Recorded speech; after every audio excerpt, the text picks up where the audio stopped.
Shalom desde Sião, aqui é Miguel Nikolevski do Café Torá e hoje eu estou aqui na região da Judéia, mais precisamente em Latrun. Latrun é um monastério que está nesta localização aqui atrás de mim. Vocês podem ver claramente. Pois bem, esta região de Latrun, ou Parque Canadá, é uma das regiões onde houveram grandes disputas, desde a era da Antiguidade até a era moderna. Foi por este caminho aqui que vocês podem ver que vieram os hebreus para atacar no Vale de Aijalon há 3.300 anos atrás, sob o comando de Josué.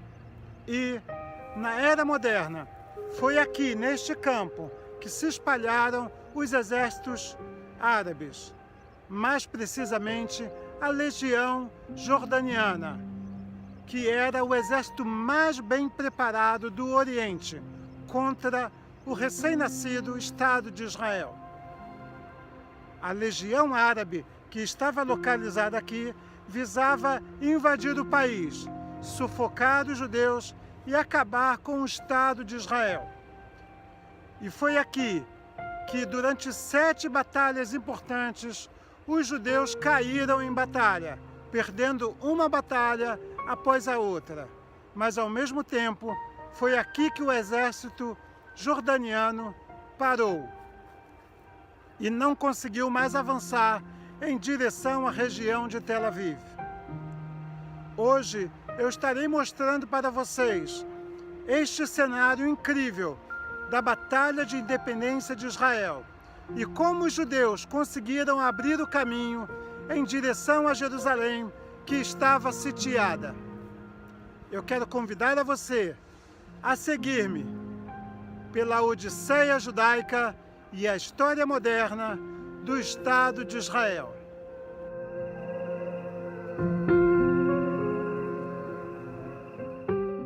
Agora você verá o complexo do Museu dos Blindados, onde ficava a antiga polícia britânica.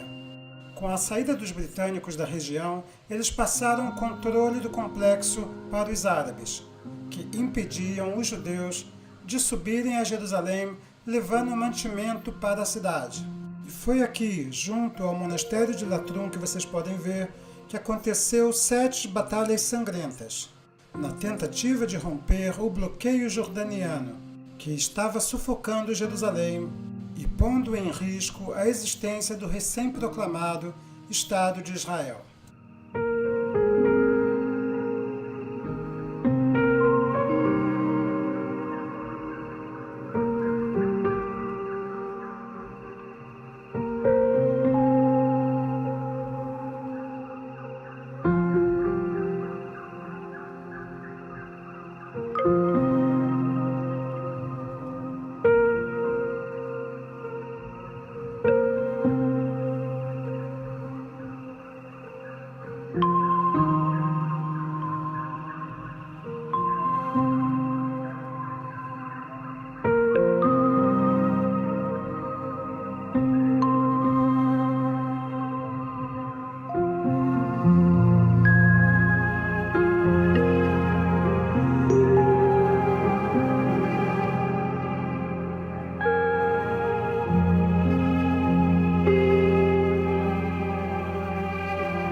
Caminhando rumo ao topo da Fortaleza dos Cruzados para mostrar para vocês o cenário daquela grande batalha, vejam com o que eu me deparei.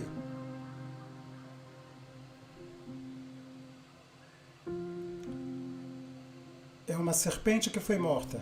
A partir de agora, todo cuidado é pouco.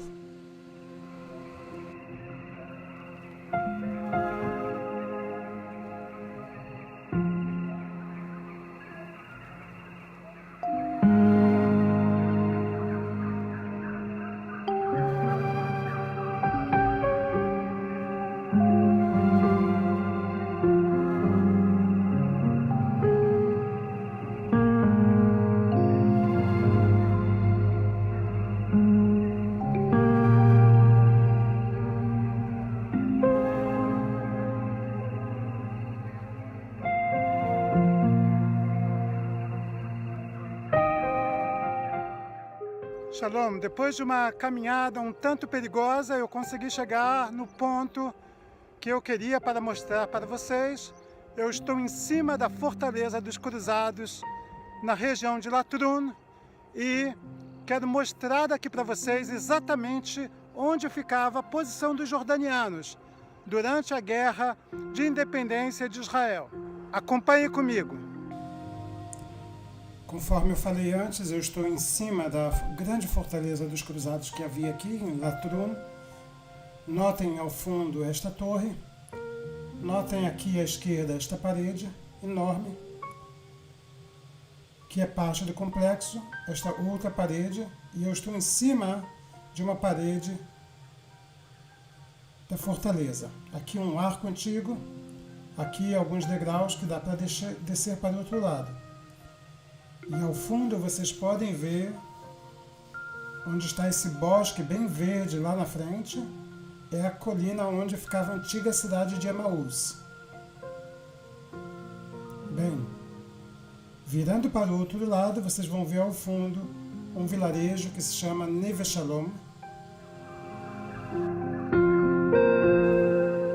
Esta é a posição que os judeus conseguiram conquistar durante a Guerra da Independência, na tentativa de romper o cerco da Legião Árabe, que era o exército jordaniano. A Legião Árabe era o exército mais bem treinado do Oriente Médio. Desde então, é importante salientar que o seu general era um britânico e todos os oficiais de alto escalão eram britânicos, militares muito bem preparados. E eles se concentraram nesta região, neste corredor deste pequeno vale, em direção a Sharagai, que quer dizer o portal do vale.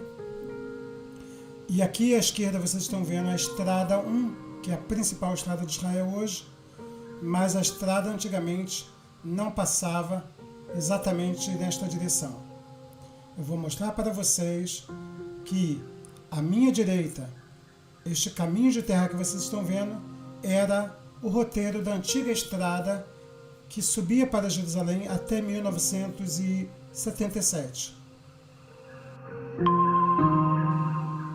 A legião jordaniana tomou toda esta posição e não permitia que os judeus enviassem para Jerusalém mercadorias, suprimentos e armas. Ao todo foram 7 batalhas nessa região, bem como onde ficava a antiga polícia britânica, onde hoje é o Museu de Blindados em Latrun. E as derrotas de Israel nesta região forçaram ao exército de Israel a abrir um novo caminho, que é o caminho da estrada de Burma. Então, não perca, em nosso próximo vídeo, mais detalhes sobre a estrada de Burma. Mais uma vez, muito obrigado por assistir esse vídeo. Não esqueça de compartilhar o nosso canal, de deixar o seu like e apertar o sininho para receber as notificações.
Em 1948, nos meses de abril e maio, Israel estava sendo atacado em diversas frontes.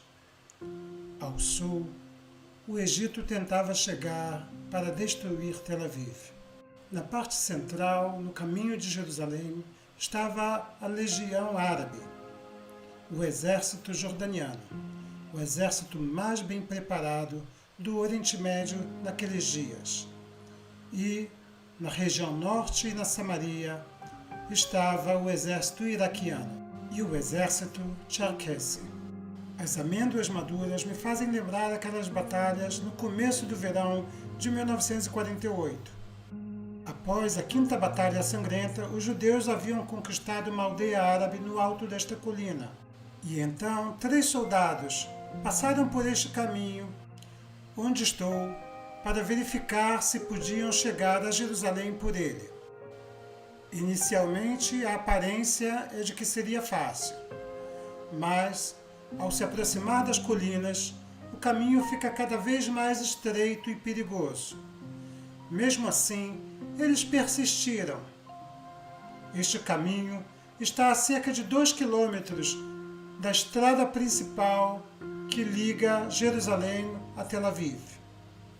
E foi por esse caminho perigoso e sinuoso, subindo pelas montanhas, que os soldados de Israel conseguiram romper o cerco dos jordanianos, passando por uma densa vegetação, subindo e descendo montanhas e vales, até chegar na rota principal para Jerusalém, depois do cerco jordaniano.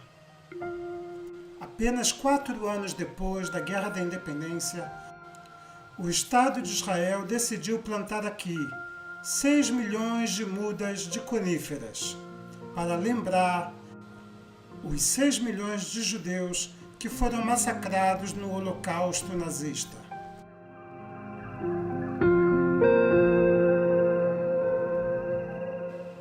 O caminho de Burma era um caminho muito perigoso, muito sinuoso, muito lento.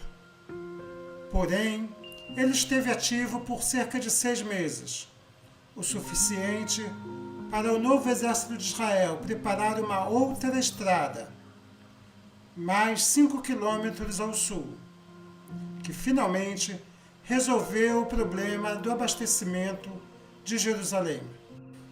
Esta nova estrada, a 44 nos dias de hoje, conectava Hulda a Shimshon, na floresta de Ashtaol, e de lá seguiam para Jerusalém. 19 anos depois, na Guerra dos 6 Dias, Israel finalmente conquistou a soberania no corredor de Jerusalém e iniciou a reconstrução da estrada principal, que conecta hoje Tel Aviv a Jerusalém.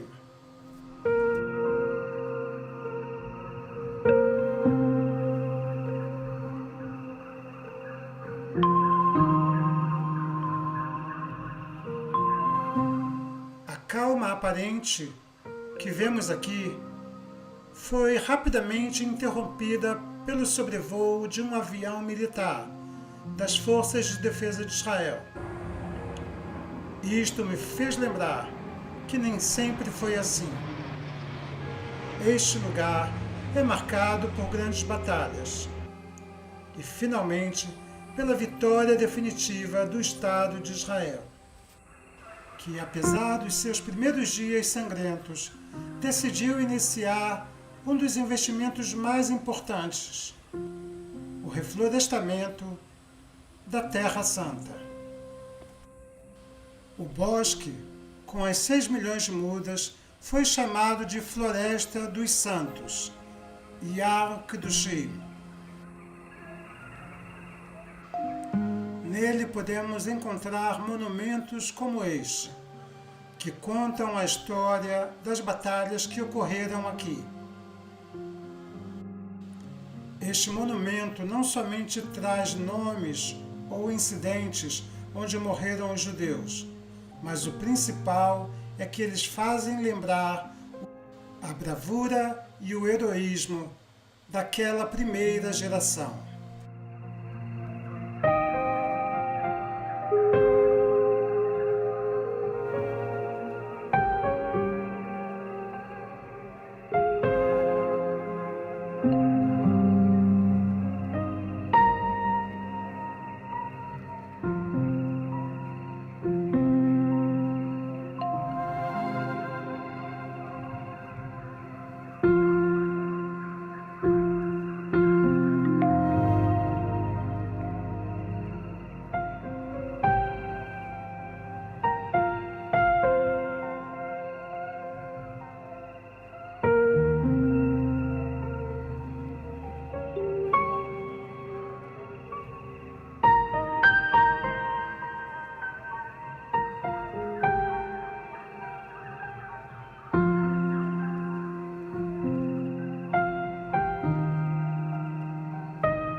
Finalmente, após as 7 batalhas sangrentas, o exército de Israel decidiu romper através do caminho de Burma, o cerco jordaniano.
Agora eu estou no Castro, onde ficava a antiga fortaleza dos Cruzados e o posto avançado dos judeus durante a Guerra da Independência. Ao fundo, vocês podem ver o nosso destino, Jerusalém, a Cidade Santa. E foi para isso que os soldados lutaram tão bravamente. Sem a garantia da sobrevivência de Jerusalém, não haveria o Estado de Israel. Eu vou seguindo pela história moderna do Estado de Israel e pela Odisseia judaica. E quero convidar a você a continuar me seguindo pela história maravilhosa do povo de Israel.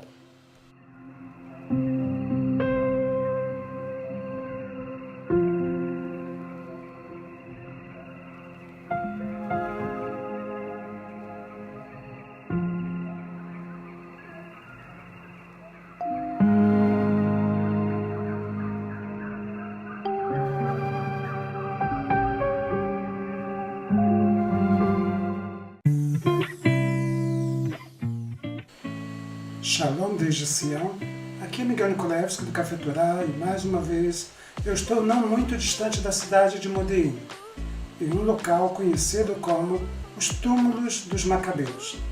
Porém, este local não é realmente relacionado com aqueles túmulos que foram construídos há cerca de 2.200 anos atrás em forma de pirâmides, segundo o livro dos Macabeus. Esta é uma tradição moderna e este local está associado principalmente aos combatentes que caíram em batalha durante a Guerra da Independência de Israel em 1948, 49, 50 e 55.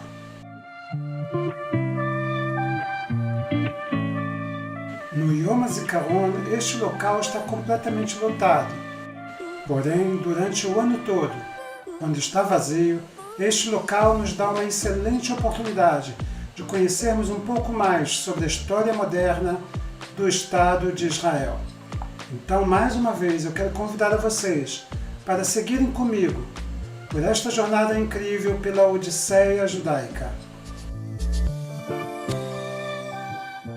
Estas colinas aqui na floresta de Ben Shemen e na região de Modi'in era, antes da fundação do Estado de Israel, a fronteira natural que separava os assentamentos árabes dos assentamentos judaicos na região central do país. O Ministério de Defesa de Israel construiu este monumento em forma de pirâmides e ao mesmo tempo de chamas como uma forma de lembrar e conectar a herança do passado dos macabeus que fundaram um Estado independente, apesar dos helenistas, junto à herança moderna, o movimento sionista que fundou o Estado de Israel. Esta conexão visa inspirar os novos soldados a seguirem pelo mesmo caminho e espírito daqueles combatentes de 2.200 anos atrás, para continuarem a luta por sua independência. Aqui nesse quadro vocês podem ler um resumo em hebraico e em inglês sobre os conflitos que ocorreram nesta região de Ben Shemen. Do outro lado do monumento está esta parede enorme, com os nomes de todos aqueles que caíram em batalha, e as principais batalhas, inclusive a queda de um avião, que ocorreu aqui em 1955. Avião que estaremos mostrando no próximo vídeo da Odisseia Judaica. Israel, independência ou morte?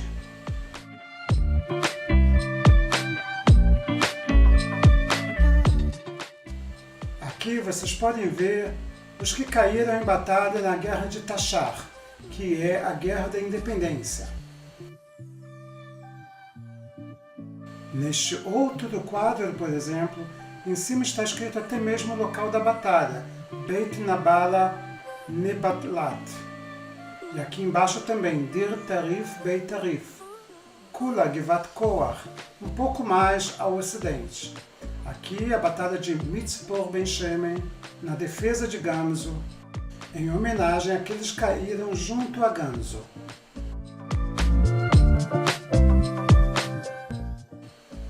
Aqui, por exemplo, mostra uma placa sobre um comboio que estava levando alimento para Ben Shemen.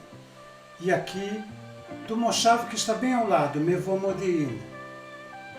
Aqui, do vilarejo de Shilat. Mas o que mais me surpreende neste monumento é o que eu vou mostrar para vocês aqui agora. É uma passagem bíblica. Aqui podemos ler em hebraico 2 Samuel 1:27. Ech naflu giborim vayovdu klei milchama. Como caíram os valorosos e pereceram as armas de guerra. Este é um lamento de Davi pela queda de Jonatas e Saul em sua batalha no Monte Gilboa. Bem ao lado desta parede, podemos ver também este recipiente de pedra, onde está escrito Skor. Aqui se colocam os produtos inflamáveis para formar uma tocha no dia do memorial. A palavra Skor significa lembre.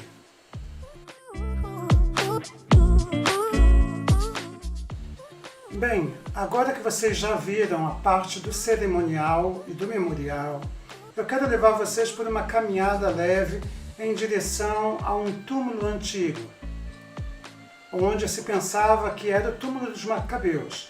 Porém, a pesquisa arqueológica mostrou que este túmulo é da época romana.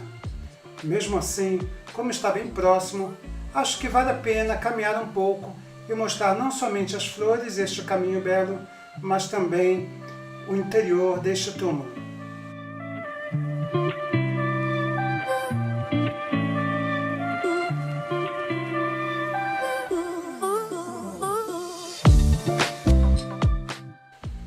Aqui à minha direita vocês podem ver um reservatório de água e à minha frente uma antena celular. Nós vamos seguindo por este caminho.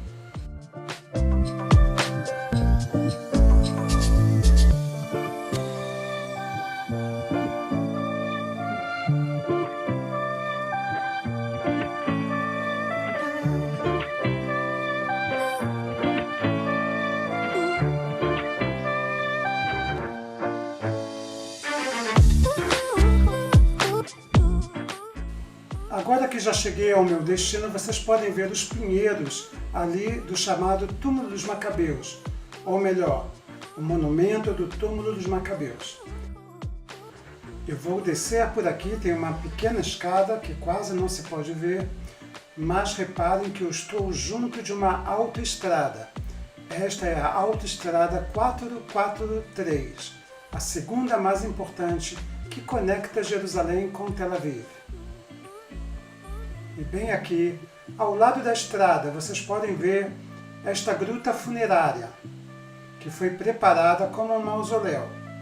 Reparem bem que a placa que está praticamente apagada explica que se trata de uma câmara funerária do primeiro século, que foi utilizada também no período posterior, na Era Bizantina. Vamos dar uma olhadinha aqui em volta. Podemos ver que parte desta gruta também foi quebrada, provavelmente na construção da autoestrada. E agora eu vou tentar mostrar para vocês lá dentro.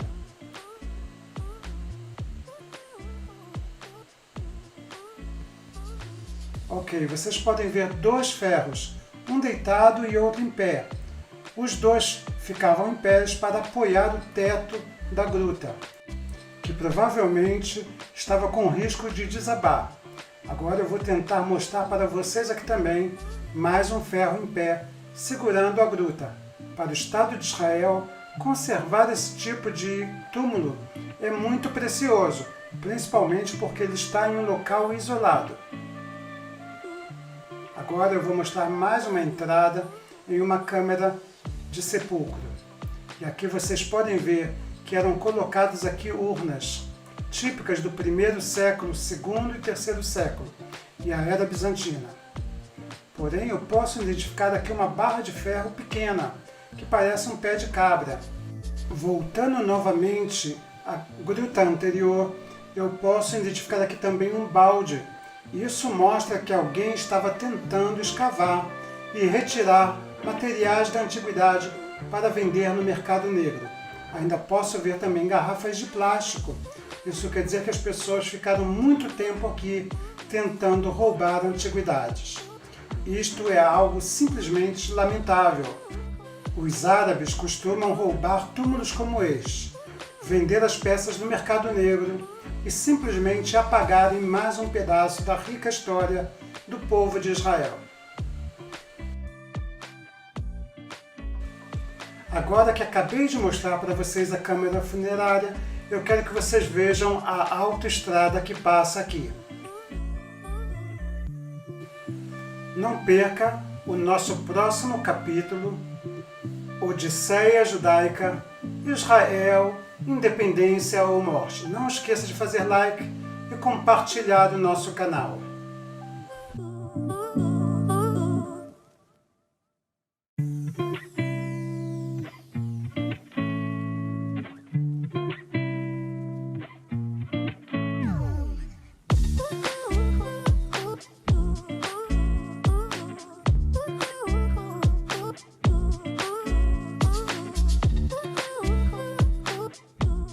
Shalom desde Sião, eu estou hoje aqui no Bosque de Ben Shemen, junto a Neot Kedumim. E hoje eu estarei trazendo para vocês uma parte da história da conquista do povo de Israel na época da Guerra da Independência, em 1948. Então me acompanhem mais uma vez por esta jornada incrível pela Odisseia Judaica.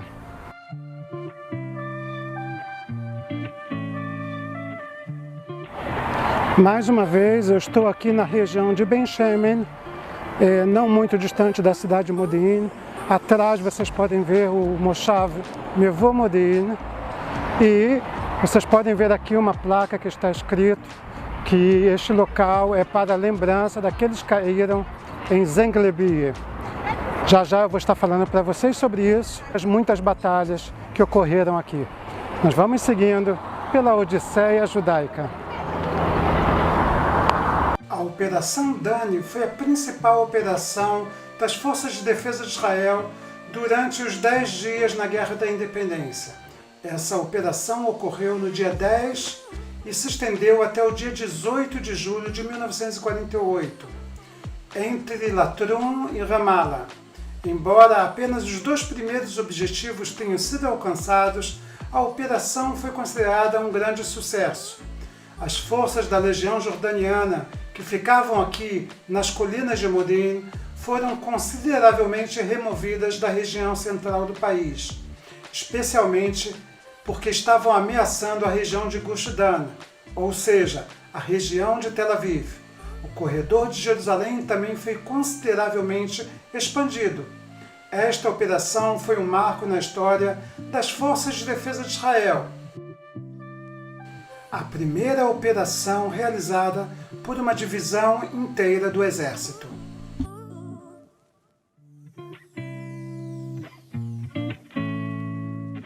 Este memorial de Zenglebi é um memorial da comunidade judaica na cidade de Zenglebi, na Polônia, onde cerca de 100.000 judeus foram exterminados durante o Holocausto.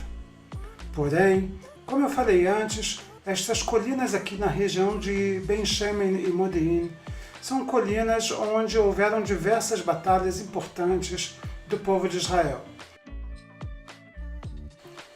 Em 17 de setembro de 1971, uma das aeronaves Stroh Cruiser foi ordenada a fazer uma decolagem de voos na diagonal a leste do Canal de Suez, a fim de reunir informações sobre a localização das baterias de mísseis terra-ar dos egípcios, que haviam sido movidas para o leste um pouco antes. A atmosfera nesta arena estava tensa após a derrubada do avião egípcio Sukhoi, cerca de uma semana antes.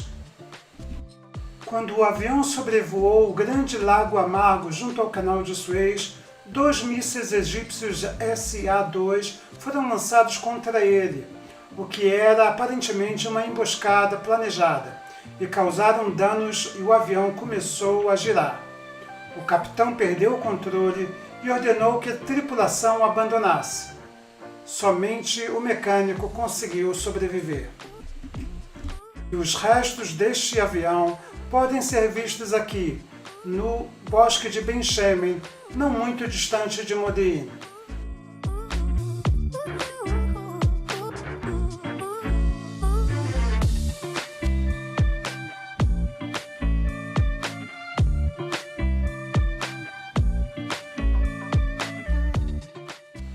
A minha esperança é que esta jornada pelo bosque de Ben-Shemen e esta visita a Zenglebi e ao avião que caiu no Sinai tenha servido para esclarecer um pouco mais da história moderna do povo de Israel.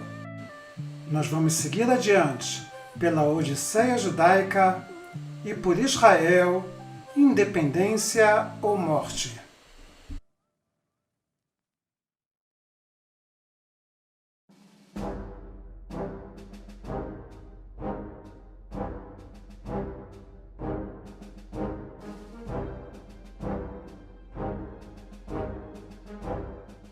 Shalom desde Sião, aqui é Miguel Nikolevski do Café Torá e hoje eu quero apresentar para vocês mais um programa Israel, Independência ou Morte. A invasão egípcia durante a Guerra de Independência do Estado de Israel.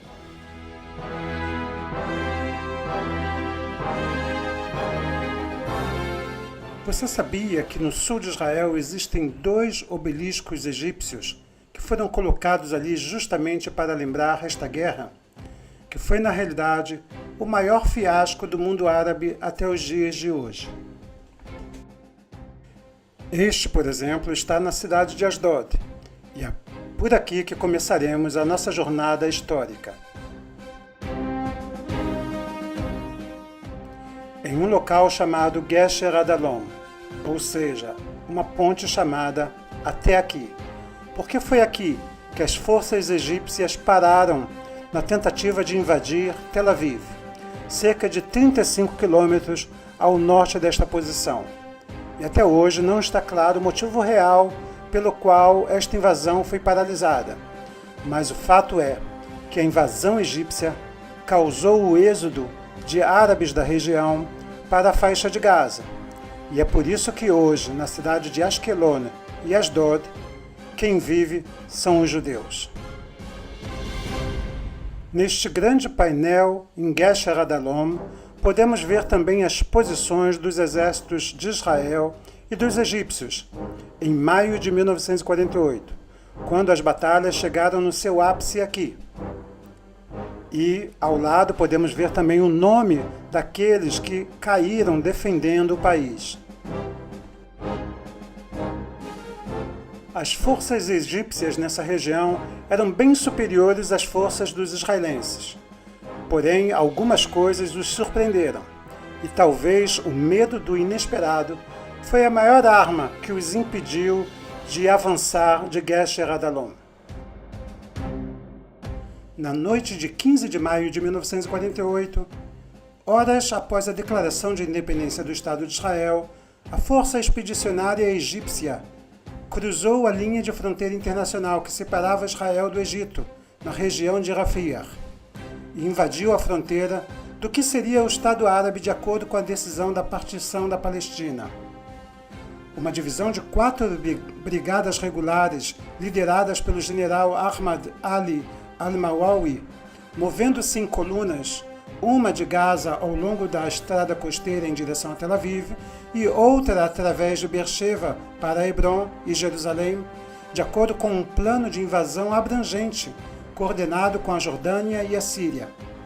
O papel do exército egípcio foi um ato de cativeiro e diversão. Na primeira fase, seu objetivo era chegar a Yavne, a periferia do Estado judeu, e de lá ameaçar Tel Aviv, a fim de atrair o maior número de forças possíveis para a área de Tel Aviv e permitir a ocupação da área de Haifa e o oleoduto de Kirkuk-Haifa pelos exércitos jordanianos e sírios. A coluna egípcia que operava no eixo oriental de Beersheba e Hebron alcançava até a linha de Ramat Rachel, no sul de Jerusalém. A coluna egípcia que operava no eixo costeiro era baseada no exército regular egípcio e, portanto, também operava sistematicamente com cuidado especial para as suas longas linhas de abastecimento, já que toda sua munição e combustível vinham das bases permanentes no Egito, centenas de quilômetros de distância.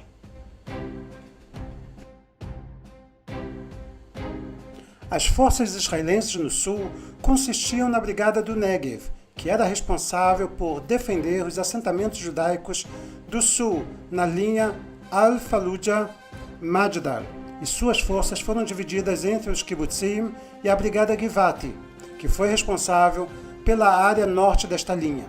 Em 12 de maio, como parte da Operação Barak, a fim de atrasar o movimento egípcio em direção a Tel Aviv, a 53ª Companhia do Batalhão da Brigada de Givati explodiu Jisr Yesud, mais tarde chamada de Ponte Adalon, esta ponte que vocês estão vendo aqui neste vídeo.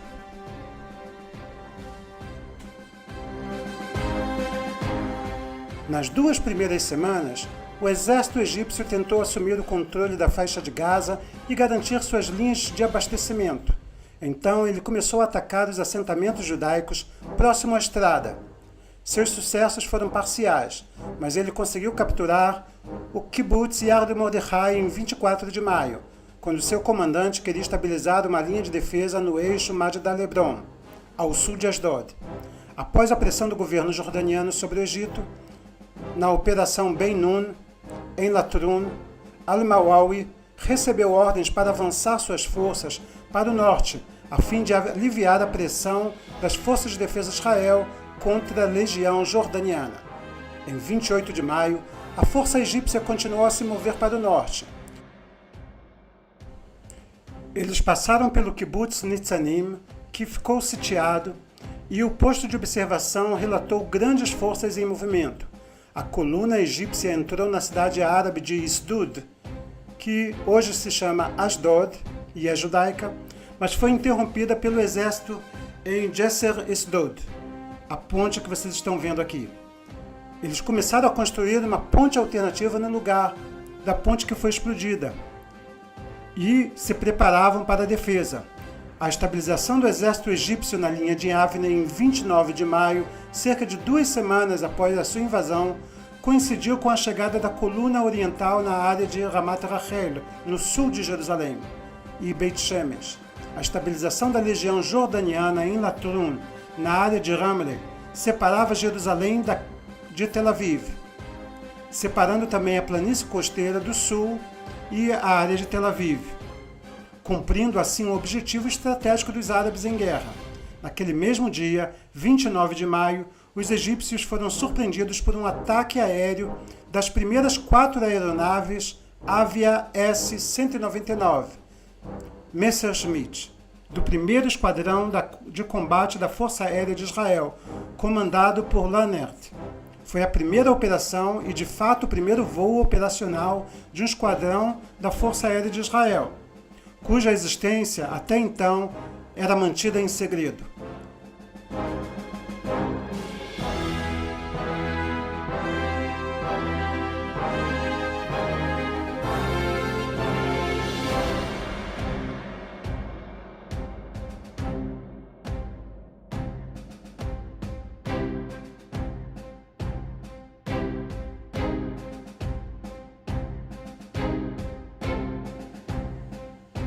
O kibbutz Yad Mordechai, no sul de Israel, preserva até hoje a cena do campo de batalha e as trincheiras e as posições dos israelenses, que tentaram deter aqui a invasão egípcia.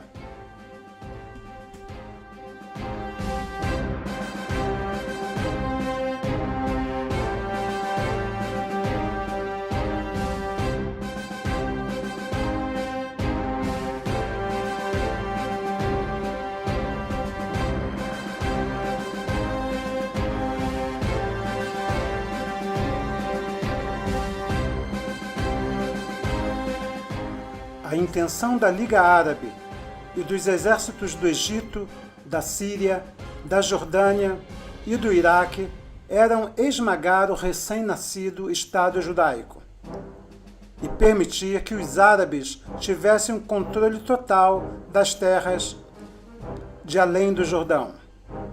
Sendo assim, isto provocaria um êxodo da população judaica ou até mesmo um novo holocausto.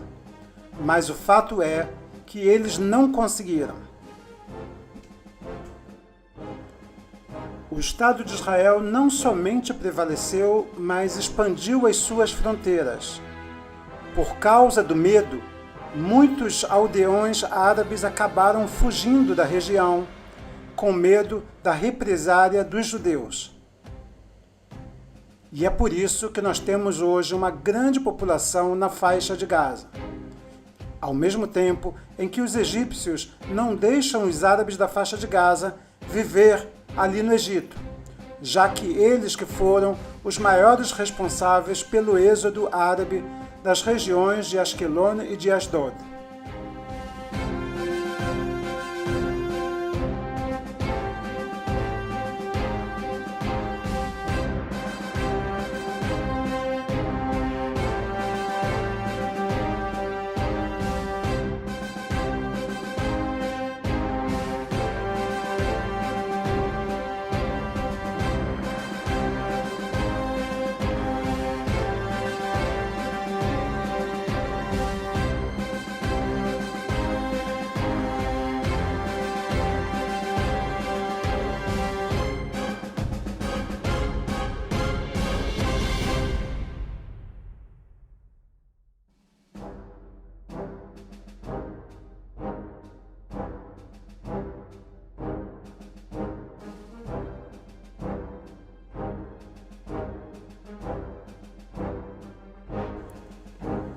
No sul de Israel, nos kibbutzim e moshavim, nas comunidades agrícolas, sejam privadas ou comunais, tem-se muito orgulho da resistência de um pequeno povo com um pequeno exército diante de 5 grandes exércitos árabes que não puderam contra eles. O kibbutz Yad Mordechai, por exemplo, colocou esse nome em homenagem a Mordechai Elinevich, o líder da rebelião no gueto de Varsóvia. Então nós podemos ver aqui que a bravura ali no Holocausto também se mistura com a bravura no Estado de Israel.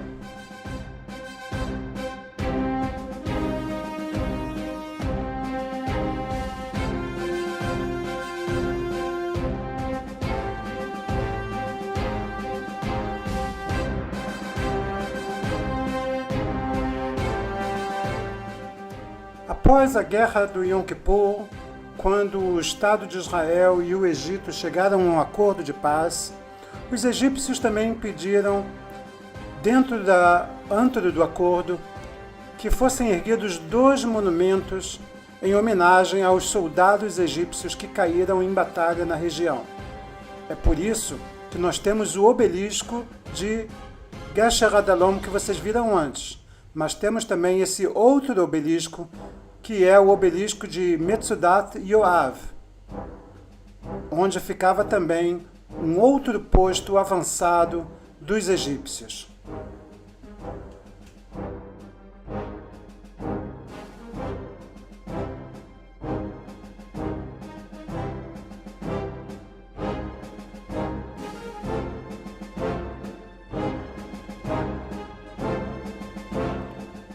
Bem, se você quiser saber mais detalhes sobre a história moderna de Israel, você precisa sair das rotas de peregrinação, visitar os kibbutzim e os moshavim, as cidades e os vilarejos agrícolas comunais ou privados.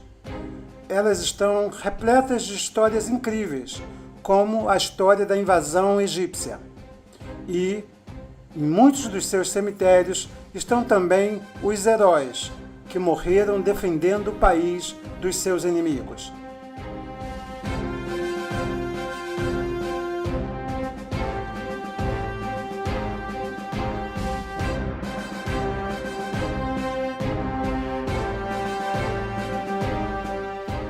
Você acabou de ver e ouvir Israel, Independência ou Morte?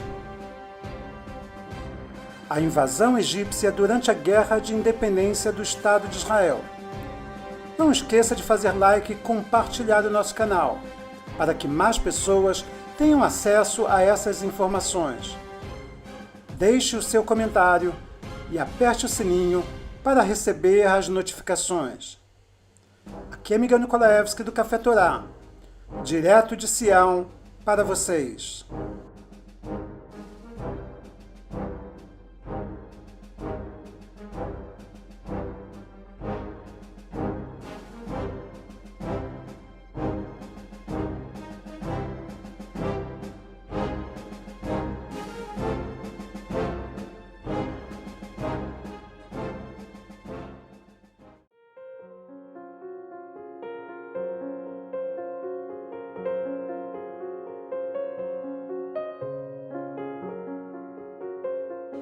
Shalom desde Sião, aqui é Miguel Nikolaevski do Café Torá e mais uma vez nós estamos em um programa Israel, Independência ou Morte, a invasão do exército iraquiano em Kibbutz Gesher.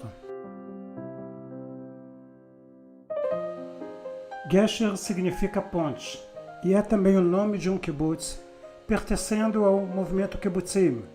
Sua localização é no Vale do Jordão, ao sul do Mar da Galileia, cerca de 10 quilômetros ao sul da junção de Tzemach e ao lado da Estrada 90. O kibbutz leva o nome da ponte de Naharaim, que é vizinha. Vários grupos dos assentamentos, inclusive um grupo de membros de Ashdod Yaakov, passaram por ele, até que em 1939 foi estabelecido finalmente o kibbutz, por um núcleo de jovens trabalhadores e um núcleo de imigração de jovens judeus vindos da Alemanha.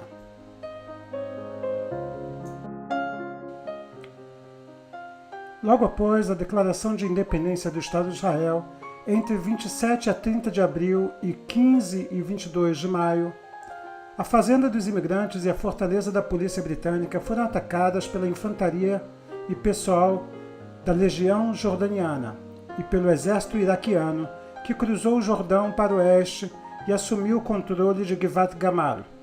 Como resultado de uma postura firme, os defensores do kibbutz, os atacantes não conseguiram se infiltrar na fazenda comunitária e na fortaleza. Seu objetivo era entrar pelo Vale de Jezreel pelo oeste, e tiveram que recuar para suas posições iniciais a leste do rio. Nesta bela e pastoral paisagem do Vale do Jordão, no dia 27 de abril de 1948, começaram os bombardeios pesados da Legião Árabe, com canhões, tanques e morteiros, acompanhados de tiros de metralhadora. As crianças do kibbutz foram rapidamente transferidas para um pequeno bunker na sede. O resto dos combatentes estavam concentrados na sala de jantar, cujas paredes eram mais grossas. Os feridos estavam concentrados em um abrigo cuja construção não havia sido concluída. O bombardeio continuou a noite toda. Entre outras coisas, o rádio ficou danificado e a conexão foi cortada. Esta foi a segunda vez após a Batalha de Mishmar HaEmek em que um assentamento hebreu foi alvo de fogo de artilharia. No dia 28, o bombardeio continuou e muitos dos prédios ficaram danificados. Tentou-se atacar a pé, mas os agressores não tiveram sucesso, retirando-se do kibbutz diante do fogo dos combatentes. Houveram muitas tentativas de ataque, mas a legião se concentrou com o fogo à distância. Diversos combatentes de outros assentamentos judaicos na região chegaram e se posicionaram nas colinas em volta, na tentativa de proteger o kibbutz. Um comboio de ajuda de 2 ônibus blindados e outro veículo chegou ao kibbutz pela estrada de terra, embora tenha sido atacado no caminho. Eles trouxeram reforço, equipe médica, suprimentos, munição e uma metralhadora.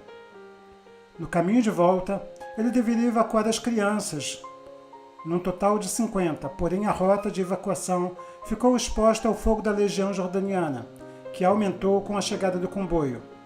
Decidiu-se que o risco da evacuação era maior do que da permanência. Na verdade, os veículos foram todos danificados. Um dos defensores do kibbutz se ofereceu para entrar furtivamente em Naharaim, a fim de obter um cessar-fogo para evacuar os não combatentes. O emissário chegou e, por meio do Muhtar Naharaim, Avram Daskal, as negociações começaram com os oficiais britânicos da legião e foram respondidas. Quando o emissário voltou ao kibbutz, foi dada a ordem para parar o fogo às 14 horas, mas a legião não cumpriu sua promessa e continuou disparando. Novas tentativas de negociação foram feitas, mas nada adiantou. À noite, chegou um pelotão do Golan e as crianças, com alguns membros do kibbutz, principalmente idosos, foram evacuados a pé, sobre o manto da escuridão, para a região de Ashdod e Yaakov. No dia seguinte, o bombardeio continuou. Pela manhã, o Muhtar de Naharaim chegou com o ultimato do rei Abdullah, da Jordânia, exigindo que o grupo de Gesher se rendesse, entregasse suas armas e evacuasse o local e a polícia. Caso contrário, a legião destruiria o assentamento. A resposta deveria ser dada em 1 hora. A resposta do quartel-general foi solicitar uma prorrogação para dar a resposta no dia seguinte, e nesse interim estavam sendo feitos planos para um contra-ataque do Golani na região. Entre outras coisas, esses programas incluíam o uso pela primeira vez na guerra de canhões de 20 mm. Abdullah estendeu o ultimato por mais um dia, até o meio-dia de 30 de abril de 1948. A força expedicionária iraquiana tinha o objetivo de invadir Israel pela área do riacho de Yarmuk e pelo riacho de Tavor. Mas, para sabotá-los, a Haganah fez planos de explodir as pontes perto do kibbutz Gesher. Mas o fato de haverem 2 assentamentos judaicos do lado oriental do Jordão, Naharia e Tel Or, isso evitou o uso dos explosivos. Caso contrário, eles ficariam totalmente desconectados do lado ocidental. Em 14 de maio, os árabes assumiram a fábrica de Naharaim e liquidaram o assentamento judaico na Transjordânia de Tel Or. Uma tentativa de explodir as pontes com a ajuda de um explosivo pré-plantado falhou. Por causa disso, na noite de 14 de maio, sabotadores Golani explodiram a ponte rodoviária e a ponte ferroviária sobre o Jordão. Na manhã de 15 de maio de 1948, os iraquianos começaram a bombardear a ponte e a polícia com canhões e morteiros, além de dispararem com metralhadoras ao longo de todo o dia. Em 16 de maio de 1948, o bombardeio continuou. Uma força de iraquianos tentou entrar pelo Gvat Gamal, ou seja, a colina do Camelo, mas não conseguiu e teve que se retirar. Ao todo, eles tiveram 40 baixas nessa tentativa. As perdas dos defensores foram apenas 4 feridos. Da tarde seguinte, houve relatos de silêncio. E a tentativa de atravessar o Jordão parou. No dia 17 de maio de 1948, os iraquianos começaram a bombardear Kochav HaYarden e, ao mesmo tempo, intensificaram o bombardeio contra o Kibbutz Gesher e a estação de polícia. Desde as primeiras horas da manhã, começaram os bombardeios. Uma coluna com 24 veículos blindados começou a se dirigir desde a aldeia de Dis al-Madja contra Kibbutz Gesher. Um avião iraquiano tentou bombardear o kibbutz, mas errou, atingindo as próprias forças iraquianas. Mesmo os iraquianos tendo entrado até mesmo na estação de polícia, depois dos israelenses jogarem coquetéis molotov, eles acabaram recuando. Nos dias 17 e 18 de maio, as forças de Golani fracassaram em tomar a colina do Camelo das mãos dos iraquianos. Depois que os sírios foram expulsos da região de Hittim, 2 canhões de 65 mm foram transferidos para o cume de Kochav HaYarden. Em 22 de maio de 1948, os canhões começaram a bombardear os campos de concentração dos iraquianos, através da ponte de Adam, na Samaria, que era a sua área de operação até o final da Guerra da Independência, porque a ponte e a estrada para ela eram controladas por fogo da margem leste do Jordão. Os moradores continuaram a viver como um posto militar, mesmo durante a guerra. Após a guerra, os membros de Gesher mudaram para o oeste, perto da colina do Camelo, e em fevereiro de 1949, eles construíram uma nova ponte. Em fevereiro de 1950, todos os que haviam sido evacuados retornaram à vida normal. Na velha comunidade de Gesher, existe hoje este museu, que apresenta a história local e o bunker da sede que foi restaurado, com muitas exposições que relatam a situação da ponte durante a Guerra da Independência. A história da resistência de Kibbutz Gesher reflete bem o resultado da coragem e da bravura de tão poucos contra muitos exércitos e revela um pouco da história da independência do Estado de Israel.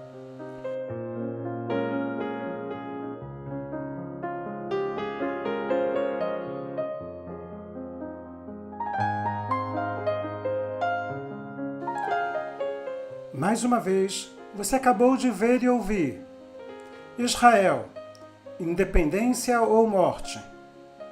6ª parte, Kibbutz Gesher. Aqui Miguel Nikolaevski do Café Torá, direto de Sião para você.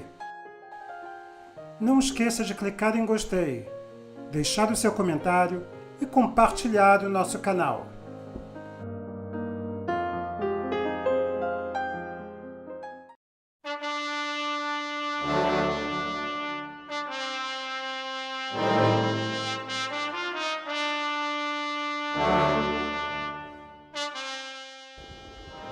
Eu estou na Colina da Munição, no norte de Jerusalém, e hoje eu vou estar contando para vocês um resumo da conquista deste local. durante a Guerra dos 6 Dias. Siga-me pela Odisseia Judaica em Jerusalém, na Terra Santa.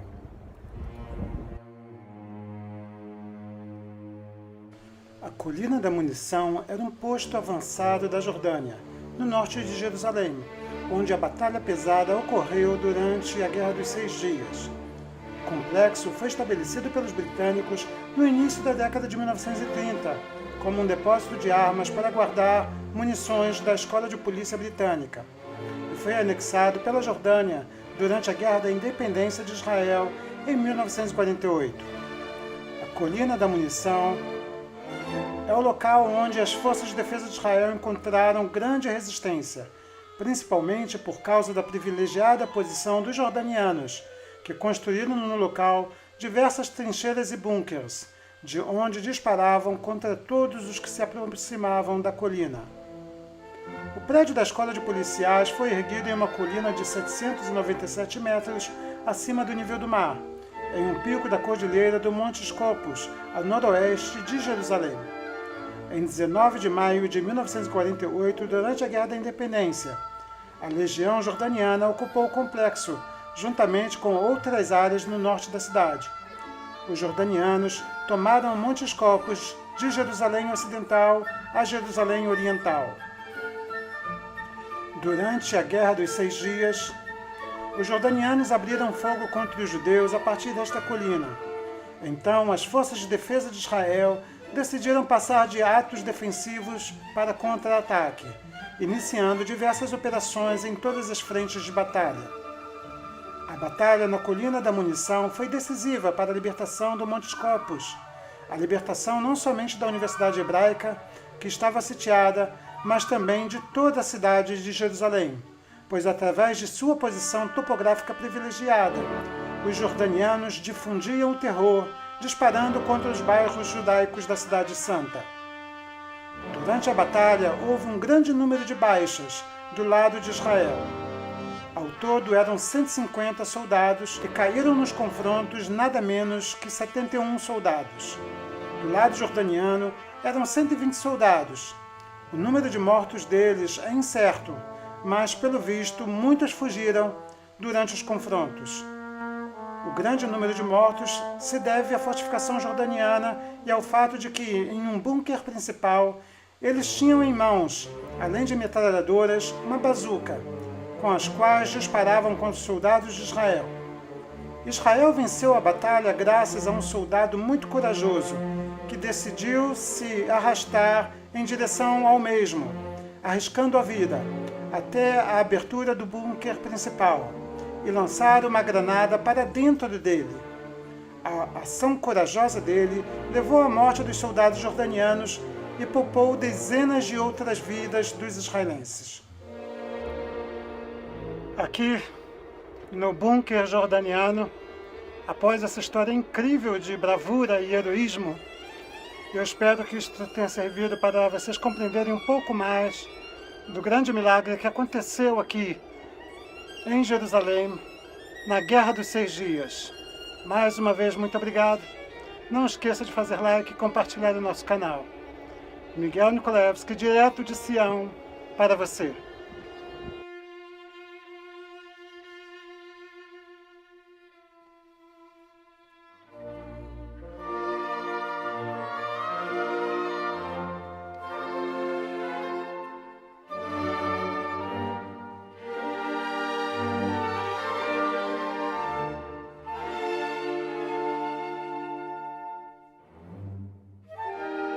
Na Colina da Munição existe hoje um centro de visitação, reprodução de veículos que eram utilizados nas batalhas naquela época, diversas trincheiras que ainda podem ser visitadas e até mesmo os bunkers que podem ser visitados, além de um vídeo contando o testemunho do soldado que garantiu a vitória para as forças de defesa de Israel. Hoje, quando visitamos Jerusalém unificada, todos têm liberdade para ir e vir, em qualquer parte da cidade. E isso se deve graças à bravura daqueles que enfrentaram a morte em batalhas como esta. A Colina da Munição hoje é um centro de visitação preservado pelas forças de defesa de Israel, Além de receber visitantes, no local, anualmente, é realizada a recepção de novos recrutas para a IDF na região de Jerusalém. Quando você visitar Jerusalém, esta pode ser uma excelente opção para conhecer um pouco da história moderna do Estado de Israel.